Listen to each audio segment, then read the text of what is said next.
I've had a lot of scary things happen to me, but most of them I can explain away with logic and rationality. But this is one of the only ones that still to this day freaks me out, and I don't know why.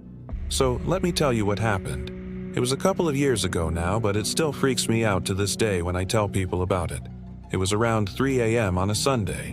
When I say Sunday, I mean Sunday night. You know what I mean? And I was still in high school. I had worked that night at a grocery store bagging and sacking groceries and stuff. And it was one of those nights that I just couldn't fall asleep no matter how hard I tried. Both my parents and my older brother were asleep, but I was sitting in my room on my bed watching YouTube videos on my phone. Now, this is important to note because as far as I remember, this is the only time that I have ever worn one AirPod instead of both. And I'm glad I did. I'll get to this in a moment. As I was sitting on my bed watching YouTube and going through my book bag, I saw these strange lights coming through the hallway window. But it was only a sliver. We always keep our curtains pulled at night, so I was very confused.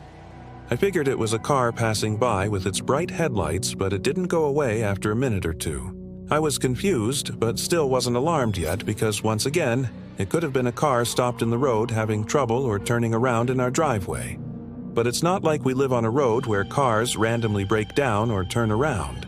But still, it was probably a car. The light went away after a few minutes, but for some reason, I was on edge. Everything felt off for some reason. I let it go and continued to watch my video and clean out my bag. This is when having one AirPod out really helped me. I heard the doorknob on the front door slowly begin to twist. Now, this is important to note. The doorknob on our front door is one of those that you push in and twist to unlock. You know what I mean? It doesn't have a separate keyhole, you just push in and twist to unlock, and I heard it begin to slowly turn. I couldn't believe it. Whoever was out there was actually trying to get in. I was really freaked out because I knew someone was trying to either rob my family and I, or maybe even hurt us. I couldn't move to my parents' bedroom because I'd have to pass by the front door, and whoever was outside would have heard me. I had to walk quietly past the living room and into my brother's room and tell him what was happening. He was as startled as I was.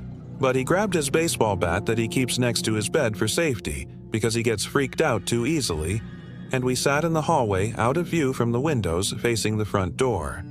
Whoever was outside knocked on the window of the living room, which I also thought was weird.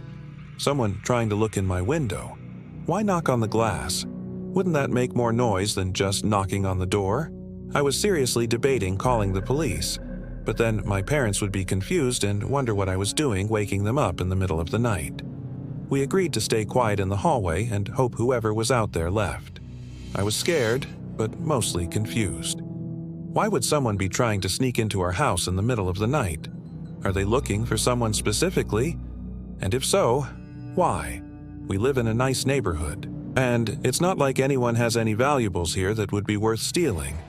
And even if they were looking for someone, we all have college ID tags on our doors and we all have pictures on our mailboxes.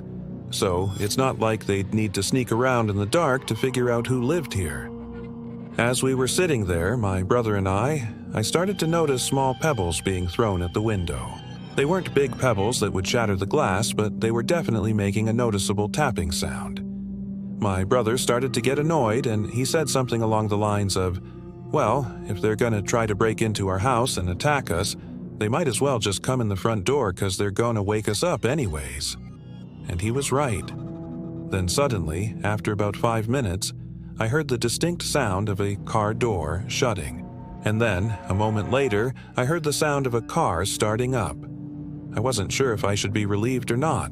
I couldn't see nor hear anything, so I didn't know if the person or people had left or not. Then, I heard the car drive off down the street. My brother and I looked at each other unsure of what to do. Should we go check outside? Should we go check the locks? What about calling the police? I ended up deciding against all three of those options. And we went and woke up my parents. They were understandably confused, but thanked us for telling them. They checked the locks on all of the doors and windows and everything seemed fine.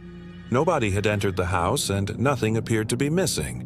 But to this day, none of us can agree on what we think happened. My parents think that it was just some kids playing around and being stupid.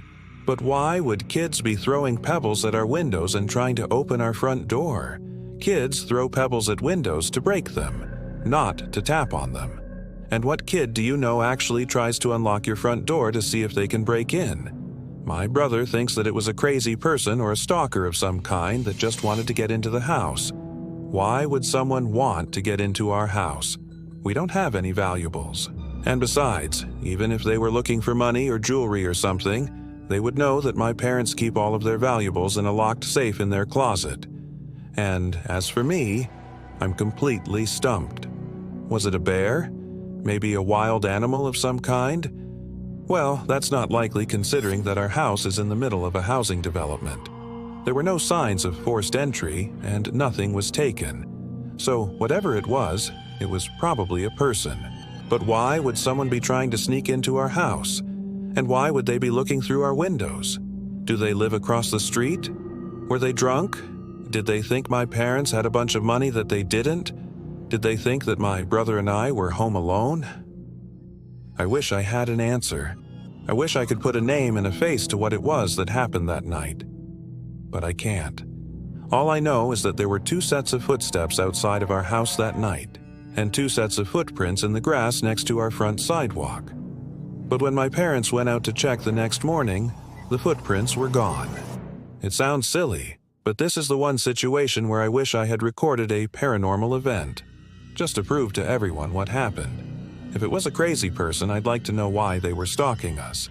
If it was a group of kids, I'd like to talk to their parents. And if it was some kind of animal, I'd like to learn what kind of animal it was that could unlock a front door. If you guys have any idea what this could have been, please let me know because I'm at a loss. I wish I had an answer.